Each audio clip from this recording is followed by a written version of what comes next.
দেখতে দেখতে পবিত্র মাহে রমজান আমাদের কাছ থেকে বিদায় নেওয়ার পথে। রমজানের শেষ দশকের বিজোড় রাতগুলোর মধ্যেই লুকিয়ে আছে সেই পরম কাঙ্ক্ষিত রাত, লাইলাতুল কদর বা শবে কদর। যে রাতের তালাশে মুমিন বান্দারা চোখের পানিতে বুক ভাসায়, যে রাতে আসমান থেকে রহমতের ফেরেশতারা পৃথিবীতে দলে দলে নেমে আসেন। সেই পবিত্র ও মহিমান্বিত রাতের প্রতিটি মুহূর্ত আমরা কিভাবে কাটাবো, কিভাবে এই অমূল্য রতন আমরা লুফে নেব। আজ আমরা জানব শবে কদরের রাতে করার মতো বিশেষ কয়েকটি আমল সম্পর্কে, যা আপনার জীবনকে চিরতরে বদলে দিতে পারে। মহান আল্লাহ তাআলা পবিত্র কুরআনে সূরা আল কদরে অত্যন্ত স্পষ্টভাবে ঘোষণা করেছেন, লাইলাতুল কদর হাজার মাসের চেয়ে উত্তম। এই রাতে ফেরেশতারা এবং রূহ অর্থাৎ হযরত জিবরাইল আলাইহিসসালাম তাদের রবের অনুমতিক্রমে আগামী 1 বছরের সমস্ত ফয়সালা ও সিদ্ধান্ত নিয়ে পৃথিবীতে অবতরণ করেন। এই রাতে মহান আল্লাহ প্রথম আসমানে এসে বান্দাদের ডাকতে থাকেন, কে আছো ক্ষমা প্রার্থনাকারী, আমি তাকে ক্ষমা করে দেব। কে আছো বিপদগ্রস্ত, আমি তাকে উদ্ধার করব। কে আছো রিজিক অন্বেষণকারী, আমি তাকে রিজিক দেব। এমন একটি রাতকে কোনো বুদ্ধিমান মুসলিম কি সামান্য ঘুমের কাছে বা দুনিয়াবি আড্ডায় অবহেলায় কাটিয়ে দিতে পারে? কখনোই নয়।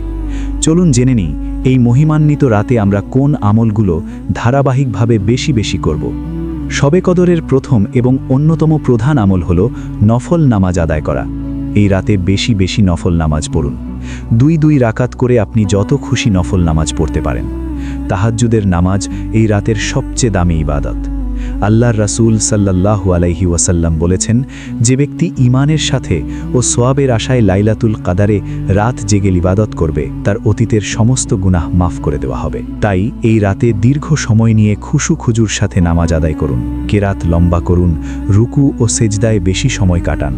সেজদায় গিয়ে চোখের পানি ফেলে আল্লাহর কাছে নিজের মনের জমানো কষ্টগুলো, চাওয়া পাওয়াগুলো বলুন। হাদিসে এসেছে, সেজদারত অবস্থায় বান্দা তার রবের সবচেয়ে কাছাকাছি থাকে। এছাড়াও আপনার যদি সুযোগ থাকে এবং নিয়ম জানা থাকে, তবে সালাতুত তাসবিহ আদায় করতে পারেন, যা জীবনের ছোট বড়, ইচ্ছায় অনিচ্ছায় করা সমস্ত গুনাহ মাফের এক অনন্য মাধ্যম। দ্বিতীয় আমলটি হল পবিত্র কুরআন তিলাওয়াত। শবে কদরের এই বিশাল সম্মান ও মর্যাদা মূলত এই পবিত্র কুরআনের জন্যই দেওয়া হয়েছে, কারণ এই লাইলাতুল কদরেই লৌহে মাহফুজ থেকে পৃথিবীর আসমানে মানবজাতির হেদায়াতের আলো আল কুরআন অবতীর্ণ হয়েছিল। তাই এই রাতে বেশি বেশি কুরআন তিলাওয়াত করা অত্যন্ত সওয়াবের কাজ। আপনি যদি খুব বেশি তিলাওয়াত করতে নাও পারেন, অন্তত যেটুকু পড়বেন তা খুব ধীরে ধীরে তার তিলের সাথে অর্থ ও তাফসির বুঝে পড়ার চেষ্টা করুন। কুরআনের আয়াতগুলো নিয়ে গভীরভাবে চিন্তা করুন। যখন জান্নাত ও রহমতের আয়াত পড়বেন, তখন আল্লাহর কাছে রহমত ও জান্নাত চাইবেন। আর যখন জাহান্নাম ও আযাবের আয়াত পড়বেন, তখন ভয়ে কেঁদে জাহান্নামের আগুন থেকে পানাহ চাইবেন। কুরআনের সাথে কাটানো এই রাতের প্রতিটি সেকেন্ড আপনার আমলনামায় অনন্ত নেকি হিসেবে জমা হতে থাকবে। তৃতীয় এবং অত্যন্ত গুরুত্বপূর্ণ আমল হল বেশি বেশি দোয়া করা, বিশেষ করে শবে কদরের সেই বিশেষ দোয়াটি পড়া।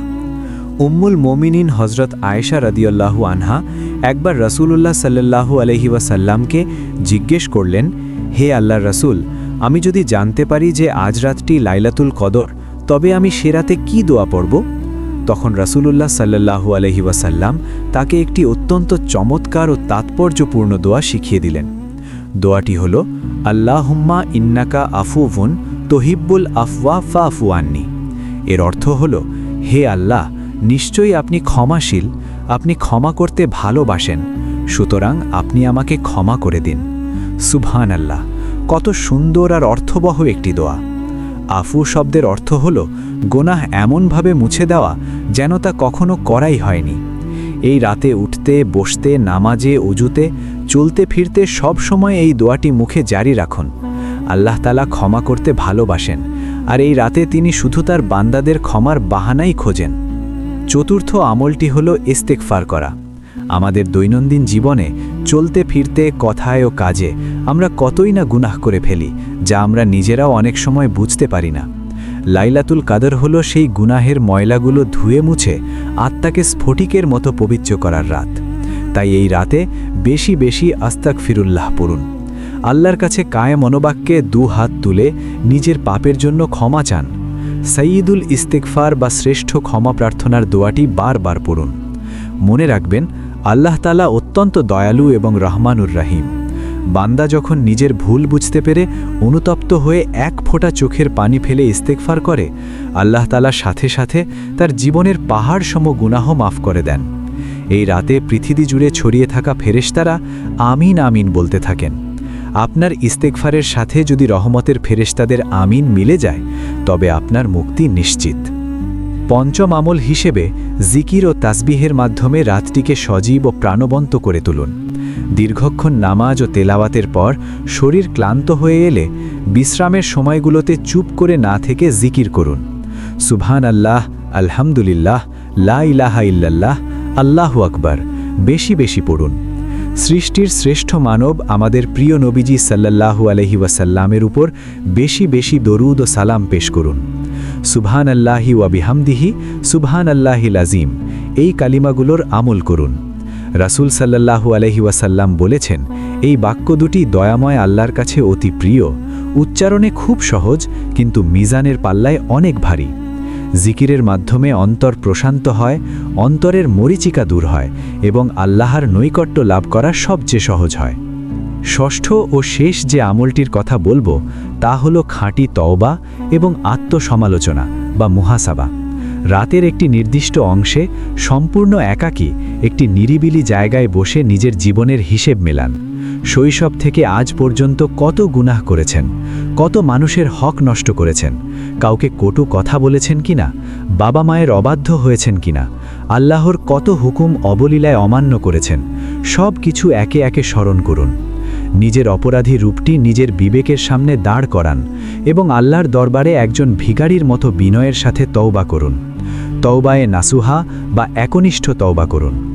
আল্লাহর সাথে এই ওয়াদা করুন যে আর কখনো ইচ্ছাকৃতভাবে সেই পাপের অন্ধকার পথে ফিরে যাবেন না। এই রাতটি হতে পারে আপনার জীবনের মোড় ঘুরিয়ে দেওয়ার রাত। হতে পারে এই রাতের এই একনিষ্ঠ তওবাই আপনাকে জাহান্নাম থেকে মুক্তি দিয়ে জান্নাতুল ফিরদাউসের স্থায়ী বাসিন্দা বানিয়ে দেবে। সম্মানিত ভাই ও বোনেরা, লাইলাতুল কদর কোনো সাধারণ রাত নয়। এই রাতটি হাজার মাসের চেয়েও শ্রেষ্ঠ, যা এক জীবনের চেয়েও বেশি। এই মহামূল্যবান রাতটি হয়তো আমাদের জীবনে আর কখনোই ফিরে নাও আসতে পারে। মৃত্যু আমাদের জন্য ওত পেতে আছে।